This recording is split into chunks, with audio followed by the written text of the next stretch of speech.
É isso aí, pessoal. Começando mais um Cultura Mundi para você. Hoje, oficialmente, o nosso primeiro bate-papo do ano. E é um bate-papo muito importante, inclusive, é um assunto sério demais para a gente poder trazer para vocês. Mas antes, peço para vocês se inscreverem no canal, ativar o sininho para você receber todas as nossas notificações, deixe seu like e o seu comentário. Isso é muito importante, a gente pede toda vez, todos os vídeos, porque isso é muito importante para a gente continuar o nosso trabalho, tá? Então, a gente tem mais visualizações do que likes, e eu queria saber o porquê, né? A pessoa viu, deixa o joinha lá, não custa. Vamos continuar, ajuda a gente a engrandecer e aumentar o nosso Cultura Mundi. Mas antes de apresentar, então, a nossa convidada, vamos para a vinheta, solta aí.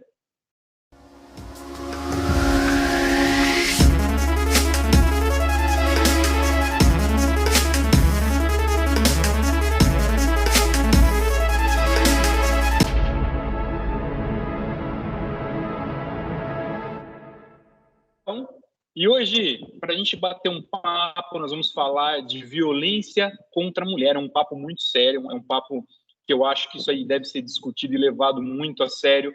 Apesar de que, infelizmente, nas mesas de bar, quando você puxa esse tipo de assunto, né, ou é para fazer alguma piada, ou é para ser diminuído, né, não há muito espaço para ser discutido. E, doutora Raíssa Blumer, falei certo, doutora? Blumer, Isso, ela é advogada, né? É advogada e ela é, como que eu posso explicar? Ela trabalha as suas redes sociais para trazer de uma maneira muito visível, muito clara, o que é realmente a violência contra a mulher, né? Traz de um modo jurídico, na sua linguagem profissional, mas sem muita complicação, né? Sem o famoso juridiquês. E isso ganhou visibilidade, com certeza é um assunto muito interessante aqui no nosso canal. Doutora, muito obrigado por ter aceito o convite. Eu que agradeço o convite, é um prazer estar com vocês. Já acompanhava vocês pela rede faz algum tempo, vocês sempre trazem conteúdos muito importantes e acho que vai ser bem legal o nosso bate-papo.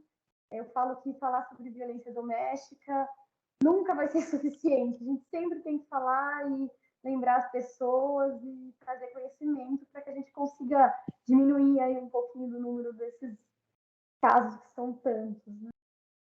Doutora, quando a gente fala de violência doméstica, né, você acaba abordando não só apenas a violência contra a mulher, mas contra idosos, contra crianças, entre outras pessoas que acabam se tornando vulneráveis, né? Essas violências, elas não são apenas físicas, né? Eu costumo brincar que é o seguinte, brincar não, né? Mas eu costumo dizer que é o seguinte, né? Começa a falar alto, depois começa a dar um soco na parede, e quando você vê esse soco tá vindo na sua cara, né? E aí você vai permitindo. E essas violências, elas são classificadas como, assim? Porque, às vezes, a pessoa, ela fica dependente financeiramente, dependente emocionalmente, dependente de inúmeros jeitos, né? Onde ela se encontra numa armadilha e que não consegue sair daquilo. Ela vai viver aquilo deprimente, né, de uma maneira que se deteriora interna e externamente, né, fisicamente, e fica muito difícil, né, dela se livrar. E aí a opinião alheia vem assim, ela gosta, apanha porque gosta, tá lá porque gosta, né? E aí, né, quais são esses tipos de violência? Como que se cai numa armadilha? Bom, a Lei Maria da Penha, ela é considerada pela ONU como uma das 6 melhores leis de violência doméstica do mundo. Então, ela é muito boa. O legal foi que ela trouxe todos os tipos de violência que podem existir da violência doméstica, né? Não só a física, porque, como você disse, ver um olho roxo, um hematoma, é muito fácil. Só que existem outras violências que são tão graves quanto a violência física. Então, a lei teve esse cuidado de trazer a violência psicológica. Eu digo que a psicológica ela está dentro de todas, ela sempre está ali. Porque começa com a violência psicológica, né? Que é agressões verbais, é diminuir a mulher, a autoestima, enfim, vai causando doenças emocionais, como depressão, ansiedade, crise de pânico. Então, a psicológica ela é tão grave quanto a física. E é difícil de você ver, porque a psicológica, você não consegue olhar para a pessoa e ver, né? Então, as provas são mais difíceis, mas hoje em dia tem aceito provas de WhatsApp, quando mostra que o agressor, ele manipula, ele ameaça, ele ofende, tudo isso. E também é muito bom que a vítima passe por psicólogo e tenha um laudo, né, de que existe uma violência psicológica. Só que muitas vezes as mulheres não têm acesso a psicólogo. A gente sabe como é que funciona, né? É difícil, o sistema de saúde tem filas. Então, tem situações que ela não vai ter esse laudo para denunciar. Então, nesse caso, todas as outras provas que ela tiver, elas vão servir também. Não depende desse laudo. E a lei trouxe também a violência patrimonial. Como é que é a violência patrimonial? Quando o agressor, ele pega pertences de trabalho da vítima, ele tira os documentos pessoais dela, ele fica sobre a posse do cartão dela, do banco.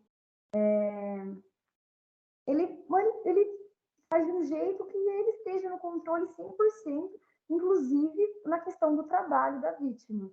Então, assim, tem um caso que eu conto sempre, que foi o primeiro caso que eu atendi de violência doméstica, que a moça, ela era super nova, assim, e ela chegou até mim vestida como homem, tá? Ela estava, assim, com um moletomzão bem largo, uma moça linda, assim, e ela me contou a história dela.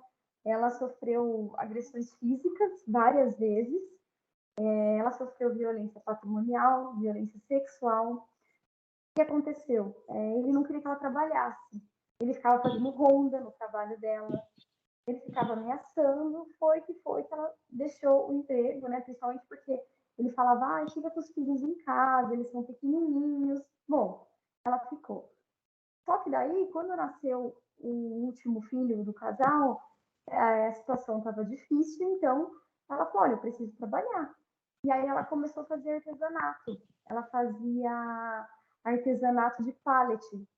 E aí deu muito certo. Ela criou uma página no Facebook e começou a vender. Só que daí o que aconteceu? As pessoas iam na casa dela buscar o artesanato encomendado.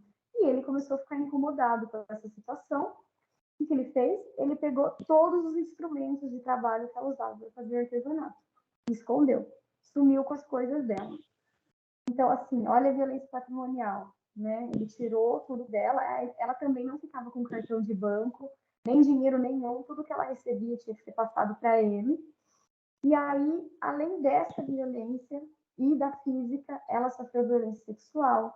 Ele obrigava ela a ter relações. O último ato foi que ele abaixou a calça dela na frente dos filhos, um de 2 e um de 4 anos, para cheirar as partes íntimas dela, porque ele dizia que estava cheirando preservativo. E aí, depois desse dia, ela conseguiu sair fugida, né, da casa com as 2 crianças, e ela demonstra que ela sofreu todos os tipos de violência que existem na lei. Então, a lei traz também a violência sexual. Eu contei agora desse caso, porque existe uma cultura muito machista ainda na nossa sociedade, né? Existe aquela coisa de que, ela é casada comigo, ela é minha companheira, então ela tem que ceder aos meus desejos. Só que isso não existe, né? Não existe relação sem consentimento, mesmo dentro de uma união estável, de um casamento, de um namoro, o que quer que seja. Então, quando o agressor, ele força a mulher a ter relação, ou ele força ela a assistir vídeos, força ela a assistir ele ter relação com outras pessoas, tudo isso é violência sexual, e a Lei Maria da Penha também trouxe. Então, a gente tem também a violência moral, que é bem parecida com a psicológica, que é quando o agressor, ele comete o crime de injúria, de calúnia, ele imputa crimes para a mulher, faz ela se sentir culpada, né? Então, dessa forma, ele vai falando, você é uma bandida, você é isso, você é aquilo. Então, a lei trouxe todos esses tipos de violência para que seja punido, né? E aí não precisa acontecer junto com a violência física. A mulher pode denunciar se ela estiver sofrendo qualquer uma dessas violências de forma isolada. Não Então, isso é precisa, muito não precisa gabaritar os requisitos, né? Uma delas já é o suficiente para ser denunciado. A psicológica ela é muito séria. Eu já ouvi de mais de uma vítima falar assim para mim: doutora, eu só não me matei ainda porque eu não tenho coragem de deixar os meus filhos com ele. Então, assim, ela destrói a mulher. Você vê, essa moça era linda, ela tinha uma carreira super legal, ela abandonou tudo, ela tinha que se vestir como homem. E aí eu acompanho ela, né? Depois de um tempo que eu vi que ela conseguiu sair dessa relação, conseguiu pedir o divórcio, ela tá aí linda, voltou o brilho dela, voltou a vida. Então a gente vê como é sério, né? Sim, e essa profissão é uma profissão bem pesada, doutora. Trabalha com muitas questões sentimentais, né? Não é apenas patrimônio. Você tem que ser um pouquinho de psicóloga, um pouquinho de amiga.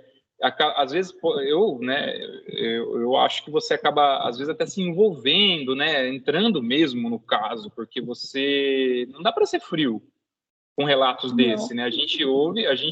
Eu ouvindo agora de longe, você fica todo sentimental com isso. E aí, imagina na sala do seu escritório, ela na tua frente ali contando os relatos, né? Agora me bateu uma curiosidade, como é que começou, como que foi a escolha para ir para esse lado do direito, para partir para essa questão também nas redes sociais? Como que foi essa decisão sua, doutora? Bom, eu até fiz um post nas minhas redes esses dias atrás contando assim que na minha graduação em nenhum momento eu imaginei trabalhar com isso, nunca pensei. E aí aconteceu que eu entrei para um projeto da OAB que se chama OAB Vai à Escola. Eu entrei em 2018, se eu não me engano, 2018. E aí tinha uma lista de temas para a gente escolher para dar aula nas escolas, né, municipais daqui de Botucatu. Aí eu olhei lá, Maria da Penha, não tinha ninguém dando sobre esse tema. Eu falei, vou falar sobre isso. E aí quando eu comecei a ir nas escolas e abordar esse assunto com criança, com adolescente, isso me deu meu Deus, tipo, é muito sério, são muitos casos.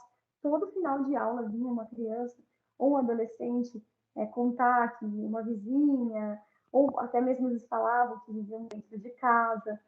Então, isso me pegou, assim, de um jeito que eu não sei explicar. Eu simplesmente senti, assim. E aí, começou a acontecer. Aí, aconteceu, eu atendi a primeira vítima, que foi essa que eu contei o relato. Eu simplesmente enfiei ela dentro do meu carro e levei ela na delegacia, porque no BO dela não tinham pedido a medida protetiva. E ele ia matar ela, né? Então, e depois desse caso, eu fui me envolvendo, fui estudando mais, fui aprendendo, né? Porque eu nem trabalhava com isso, então foi assim que aconteceu. E aí, em 2020, quando entrou a pandemia, eu criei um projeto voluntário que chamava Renascer Mulher. E o que esse projeto era? Eu reuni a maioria dos profissionais daqui de Botucatu num grupo. Então, tinha assistente social, tinha 2 policiais da Patrulha Maria da Penha, presidente do Conselho da Mulher, uma psicóloga e outra advogada. Então, eu criei uma página, uma rede social, e a gente atendia as vítimas que chegavam por lá. Porque quando entrou a pandemia, eu falei, meu Deus, e agora, né? A mulher já está aí em casa, não tem o que ela fazer. Então, foi bem legal. O projeto durou um tempo, ainda depois da pandemia, né, do auge da pandemia. E a gente chegou a atender até vítima de São Paulo, assim, que por hashtag achou a gente no Instagram. E ela estava com o agressor do lado de fora da porta do apartamento dela, querendo entrar, batendo. Então, assim, foi bem legal. E aí eu acabei indo para essa área e eu gosto. Que bacana. Assim, podia ser mais fácil, né, doutora? Podia ser uma coisa um pouco mais tranquila, mas já que existe, que tenha profissionais competentes e bem gabaritados para poder atuar, né? E que façam com um certo amor também, né? Não visando apenas o dinheiro, porque a maioria dessas vítimas são vítimas desprovidas de dinheiro, de grana no geral, mas não fica só no bairro mais pobre da cidade, né? Existem essa violência, ela assola realmente qualquer classe social, qualquer pessoa, seja ela que tenha uma graduação, um mestrado, um doutorado, enfim, né? Aliás, né? Uma outra questão também, né? Ela não fica só dentro de casa, ela também tem assédios no seu trabalho, assédios na tua igreja, assédios no clube, na tua academia, assédios, enfim, aonde a mulher está, ela corre esse risco de sofrer assédio, né? É por isso que existe aquela campanha, né? Pelo direito de vocês andarem seguras na rua, né? Diferente eu andar na rua amando aqui em Botucatu, sei lá, um domingo às 8, 9 horas da noite e você andar. Com certeza a sua atenção, a sua apreensão vai ser muito maior do que a minha, com certeza, né? Falando nisso, nós temos agora um caso novo, né? O caso do Big Brother, né, doutora? Conta para nós o que está acontecendo na casa mais vigiada do Brasil. Antes de entrar, de falar sobre esse caso, né, você disse do atendimento. Realmente, a gente tem que ter um atendimento mais humanizado quando você vai atender uma mulher vítima de violência, porque ela já está extremamente fragilizada, existe um processo de vergonha, elas têm vergonha, elas se sentem culpadas. É absurdo, mas elas se sentem culpadas. Eu já ouvi situação da mulher querer justificar uma agressão porque ela não tinha feito a janta, a comida que ele queria. Então, ela provocou ele. Então, assim, é difícil. Tem casos que a gente atende por um tempo e vai plantando a sementinha até ela entender o risco que ela está correndo. E aí, as vítimas que não têm condição, eu faço parte de um projeto voluntário, que é da OAB, que chama OAB por Elas. Tem sido incrível aqui em Botucatu, assim. São advogadas que atendem no Centro de Referência da Mulher. Toda quarta-feira, às 9 horas, a gente atende as vítimas que são encaminhadas lá para o centro e para tirar as dúvidas, porque surgem muitas dúvidas, né? Divórcio, guarda, pensão, e agora? Como é que vai ser? Então, a Botucatu, eu falo que está muito bem amparada pela legislação e pelos profissionais. Botucatu tem projetos muito legais, mas mesmo assim ainda tem muitos casos, né? E aí, as vítimas que têm condição financeira atendem de forma particular. E, para você ter uma ideia, quanto maior o poder de aquisição, né, maior a classe social, mais difícil é de sair. Porque existe, além de tudo, todo o contexto, existem pessoas que que têm cargos altos na cidade, que são conhecidas, que têm influência. Então, aí é muito mais difícil ainda. Eu já atendi um caso de uma esposa de um prefeito e ela sofria violência psicológica seríssima, assim. Só que era dificílimo porque ele era o prefeito da cidade. Então, como é que faz, né? De outra cidade, assim. Me achou no Instagram e falou que foi graças aos meus vídeos que ela entendeu que ela estava sofrendo violência. Então, assim, é mais difícil ainda, né? A gente acha que é só a mulher que não tem condição financeira, que existe uma dependência financeira que sofre violência, mas não, são todas mesmo. E aí, com relação ao Big Brother, a gente está vendo aí, né? Eu não tenho acompanhado muito assistido, mas eu fico vendo nas redes. E aí, eu estava vendo a participante, a Bruna, que está se relacionando com outro participante lá dentro, que é Gabriel, Gabriel é o nome dele. E aí, ele já começou a apresentar, assim, características de um machismo extremo, até falas, assim, indicando violência. Ele queria muito ficar com ela, então ele insistiu muito, insistiu, ela ficou. Aí, quando ele conquistou, né, nesses dias aí, ele começou a tratar ela mal. Ele começou a tratar ela mal, começou a fazer ela se sentir culpada pelas coisas. Ele falou uma frase horrível, disse para ela brincou com ele, ela falou, eu sou o homem da relação. Ele falou, fica esperto que logo você vai tomar umas cotoveladas na boca. Então, assim, para algumas pessoas pode parecer brincadeira, mas na vida real, a gente sabe que tem muitas mulheres que, de fato, tomam muita cotovelada na boca. Então, o Tadeu, que é o apresentador do programa, ele até fez uma intervenção ontem para falar sobre essa frase, falar sobre o relacionamento deles que não tá legal e mostrar mesmo, né? Eu achei é muito importante, porque o que acontece? A mulher não percebe que ela tá vivendo um relacionamento tóxico, né? Como falam hoje em dia.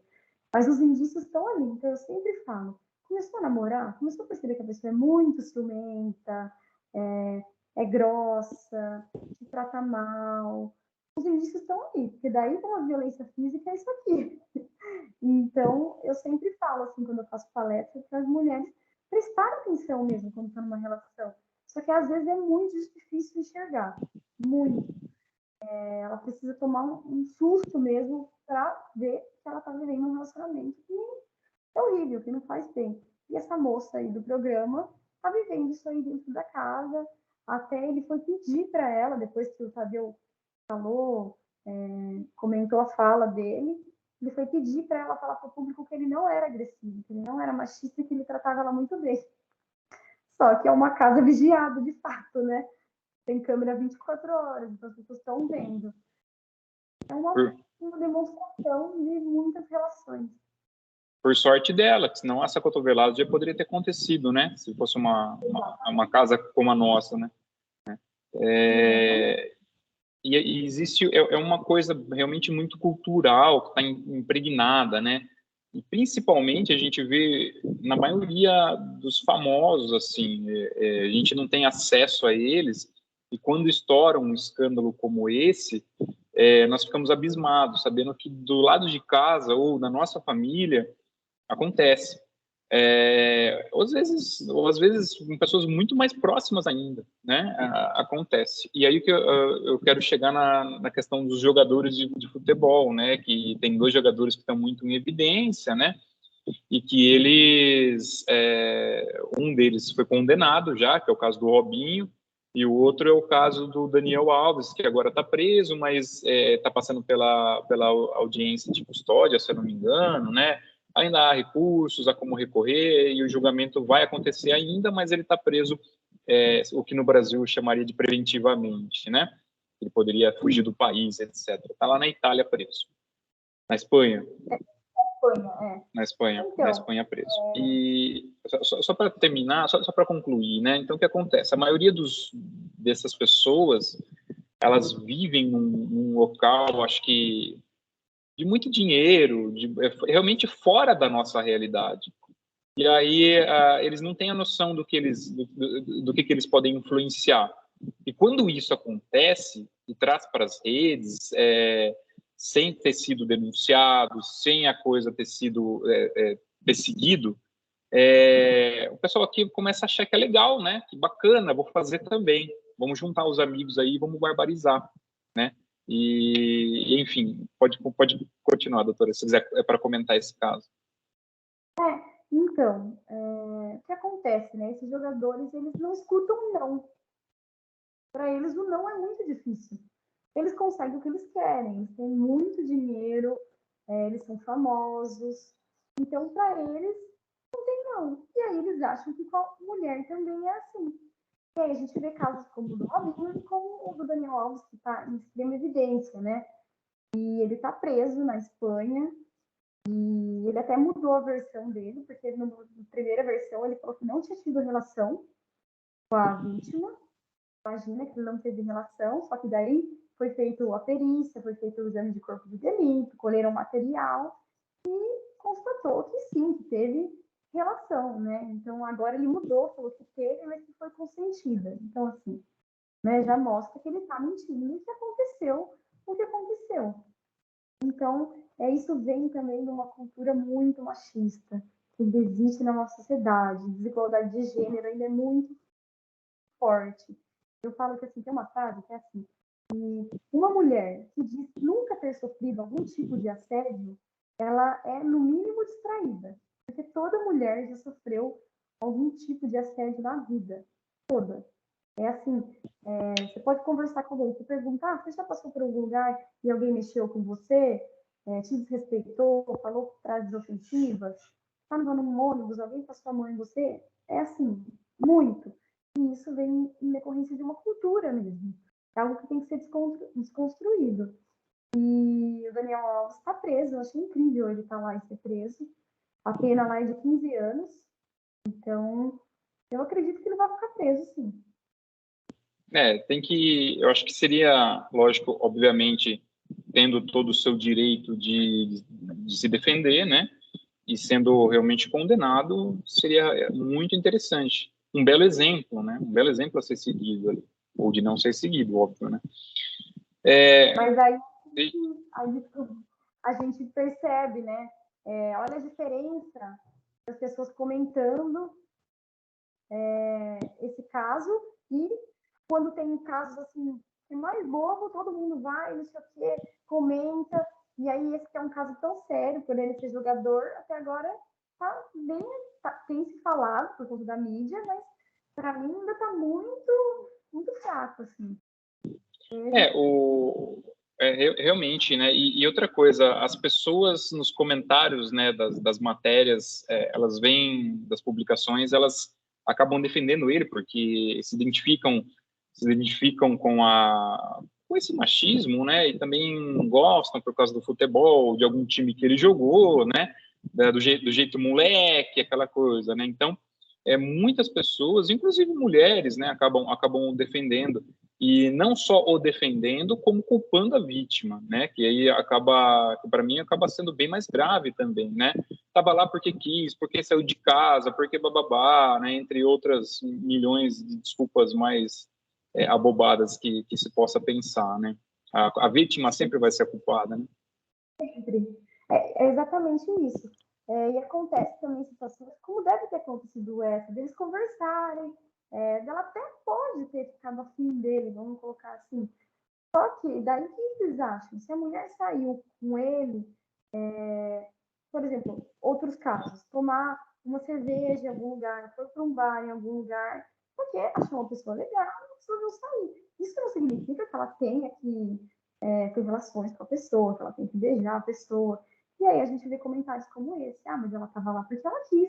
Ah, mas ela foi no camarote dele lá porque ela quis. De fato, ela quis. O que ela não quis foi ser violentada, né? Isso nenhuma mulher quer. Nenhuma. Então, e é um trauma, assim, que é para sempre. É terrível. É terrível. Então, É, é cultural. A gente precisa mudar essas falas, assim. imagino muito, né? A gente está chegando no final do nosso bate-papo, passou muito rápido aqui, é um assunto realmente muito interessante e eu lhe convido já para a gente fazer uma parte 2 futuramente.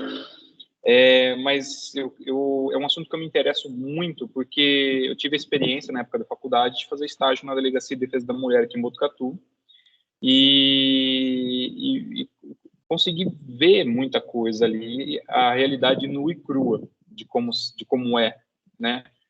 A gente imagina ser uma coisa, cria barreiras em outras, e quando você está lá, realmente o bicho pega, né? É aquilo mesmo e acabou. Uma outra coisa um relato, né?